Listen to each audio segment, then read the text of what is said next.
Maiak prestatuta daude berriro Aspe Goikoa jatetxeko jangelan.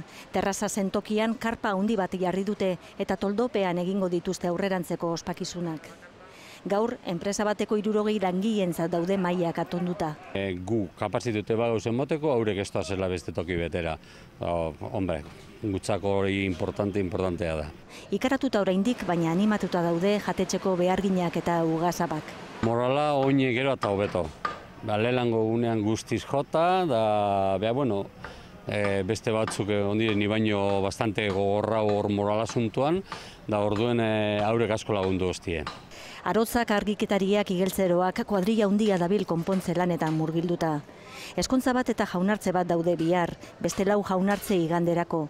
Erreserba batzuk bertan bera ere gelditu dira. En cambio beste batzuk segitzen darie gaugez, eta bebai beste batzuk guatu indori esoine ospakizunak hemen, oseak da apurbet bebai apoio handie. 3 hilabete barru, abuztuaren erdirantz lanak amaituta egotea espero dute. 6 egun dira suak eraikina irentzi zuenetik. Egun horietan jatetxeko ugazabak ere malkoak irentzi behar izan dituzte lan eginez eta aurrera begiratuz.